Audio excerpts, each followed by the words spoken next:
ঝালকাঠির কাঠালিয়ায় হতদরিদ্রদের মাঝে গরু ও গাছের চারা বিতরণ। আমাদের প্রতিনিধি মোহাম্মদ মাসুম বিল্লাহ ঝালকাঠি জেলা থেকে পাঠানো ভিডিওচিত্রে থাকছে বিস্তারিত।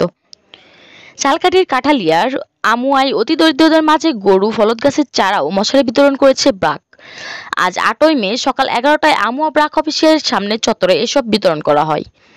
উপজেলা নির্বাহী অফিসার জহিরুল ইসলাম প্রধান অতিথি হিসেবে অতি দরিদ্র পরিবারের সদস্যদের হাতে ষাঁড় গরু, গাছের চারা ও মশারি তুলে দেন। চলতি বছরের মধ্যে 300 পরিবারকে গরু, গাছের চারা, ব্যবসায়িক পণ্য বিতরণ করা হবে। প্রথম পর্যায়ে 20টি পরিবারকে এ সহায়তা দেওয়া হয়েছে। অনুষ্ঠানে সভাপতিত্ব করেন ব্রাকের ঝালকাঠি জেলা সমন্বয়ক রিসান রেজা মোহাম্মদ শাহেদ। অন্যদের মধ্যে উপস্থিত ছিলেন সিনিয়র রিজিওনাল ম্যানেজার বিশ্বজিৎ শীল, আঞ্চলিক ব্যবস্থাপক উজ্জ্বল কুমার দাস।